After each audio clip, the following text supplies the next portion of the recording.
Praise Lord, सभी को जय मसीह की। मेरे जो कैसे हो आप सब। और फिर से वही बात बताना आया हूँ परमेश्वर की अगुवाई से। आइए पहले प्रार्थना करेंगे। धन्यवाद करते हैं पिता वचन प्रार्थना, जैसा आप बोलते हो वैसे ही होता है। मैं आपका धन्यवाद करता हूँ पिता, इन लोगों की जीवन में की भविष्यवाणी पूरा करना, और जो जितनी भी संकट की भविष्यवाणी जो आपने मुझे बताई है पिता, उस पर दया करना। फिर भी हमारे नहीं, आपकी इच्छा पूरी हो, यीशु मसीह के नाम से मांगता हूं, आमीन। सभी को प्रेज लॉर्ड, जय मसीह की। मेरे से तो आज मेरा आपके सामने आने का दो कारण है। पहला, आपको फिर से याद दिलाना कि परमेश्वर ने इस साल जो पानी की आफत, यानी कि पानी का जो बाढ़ का बादल फटना है ना, यानी कि आसमानी जो आफत है वो बहुत भयंकर है। ये मैं आपको पहले ही बता चुका हूँ, फिर से प्रभु ने बोला है। लेकिन दूसरा रीजन जो मेरा आने का है आपके सामने, वो है प्रार्थना। क्योंकि जब भारत में ये आपदा आ गई है ना, मुसीबत आ गई, तो बहुत लोग फंसे हुए हैं। और चाहे वो कोई भी हो, ठीक है, बात वो नहीं होती कि मसीह या गैर मसीह, बात आती है इंसानियत की। तो हम मिलकर प्रार्थना करेंगे, और ये काम मैं आपको भी दूंगा। संकट के समय हम सब क्या है, परमेश्वर के शरण जाए और हम प्रार्थना करें, क्योंकि हम सब क्या एक है। हालेलुया। तो मेरे जो ताकि प्रभु दया करे, और संकट में जितने लोग, क्योंकि इस समय चाहे वो गुजरात हो, एमपी हो, महाराष्ट्र हो, टोटल आपने खुद देखा है, टोटल ही इस समय कंडीशन खराब है। आधा भारत जिसे कहते हैं संकट में है।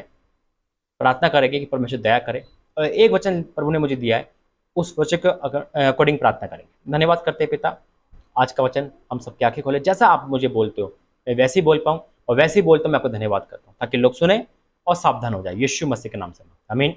मेरे जी तो आपके सामने आने का तरीका प्रभु मुझे बार बार देता है, यानी कि बोलता है ना। चाहे मैं एक बात को अगर बार बार बता रहा हूँ तो वो भी प्रभु की ओर से, क्योंकि कई बार परमेश्वर ने एक वचन को बार बार लिखा हुआ है। क्यों लिखा हुआ है?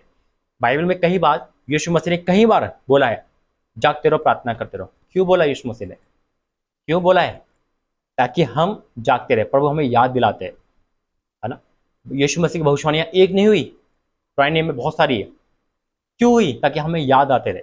तो परमेश्वर मुझे बार बार याद दिलाने के लिए आपको सचेत करता है, हम प्रार्थना करें, और दूसरा कि हम प्रार्थना करें। देखिए वचन प्रभु ने मुझे दिया है, यहेजकेल 3 अध्याय और उसका 7वां वचन, 17वां वचन।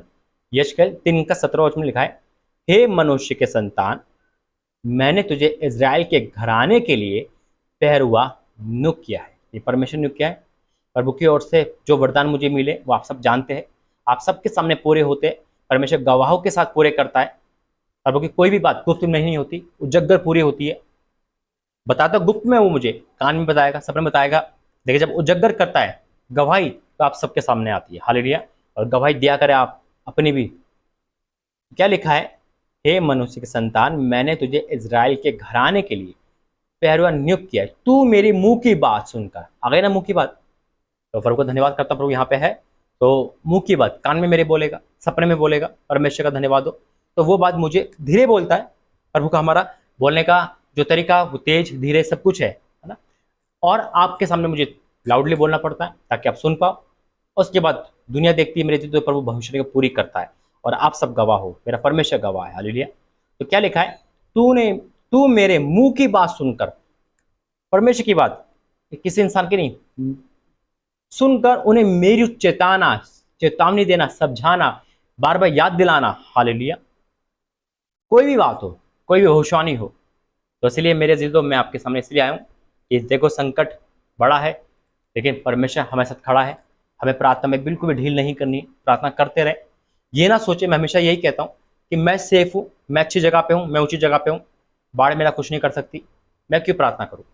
लेकिन नहीं, मेरे से प्रार्थना करना प्रभु ने हमें सिखाया है। आज हम पे सब कुछ है, लेकिन इसका मतलब ये नहीं है कि हमें प्रार्थना की जरूरत नहीं है। प्रार्थना की जरूरत हमें भी है और सबको है। और चाहे कितने भी दास हो, परमेश्वर कितने भी लोगों से बात करे, प्रार्थना की जरूरत सबको होती है। यहाँ तक कि यीशु मसीह ने भी प्रार्थना करी है। हालेलुया। तो आइए हम प्रार्थना करेंगे सभी के लिए। धन्यवाद करते पिता, आपने जैसा बोला वैसे ही हो रहा है, दर्शन के द्वारा, वचन के द्वारा। और पिता मैं आपका धन्यवाद करता हूँ, आप में अपने मुंह की बात मेरे कान में डालते हो, और लोग सुनते हैं और वो पूरा होता हुआ देखते हैं। मैं आपका धन्यवाद करता हूँ, जैसी भविष्य ने आपने मुझे बोली वैसे ही हो रहा है। पहले ही बता देता कि इस समय जो आफत है वो ज्यादा है, संकट ज्यादा है, बड़ा है पिता, लेकिन तू दया करने वाला है। हम मिलकर प्रार्थना कर रहे हैं उन जगहों के लिए जहाँ पे बाढ़ आ चुकी है, चाहे वो गुजरात हो, चाहे वो एमपी हो, चाहे भारत का कोई भी पार्ट हो पिता। आज तो वहां पे राज्य में सहायता करे, जो लोग फंसे हुए उनको बाहर निकाले, और जो नुकसान हो रहा है पिता उन नुकसान की भरपाई करो, जितनी जान चली गई उनके परिवारों को शांति तसल्ली दे। पिता मैं आपका धन्यवाद करता हूँ, वचन प्रार्थना के द्वारा सारी बातें क्लियर करते हुए मैं आपको धन्यवाद करता हूँ, सब कुछ बताते हो मैं आपका धन्यवाद करता हूँ, ताकि हम सावधान हो सके। यीशु मसीह के नाम से मांगते हैं, आमीन। God bless you. जय मसीह की। परमेश्वर इसलिए बताते हैं ताकि हम और आप सावधान हो सके और उस विषय के लिए प्रार्थना कर सके। परमेश्वर पिता आपको आशीष दे, आपके जीवन की भविष्यवाणी भी पूरी होगी यीशु मसीह के नाम से, आमीन। God bless you. जय मसीह।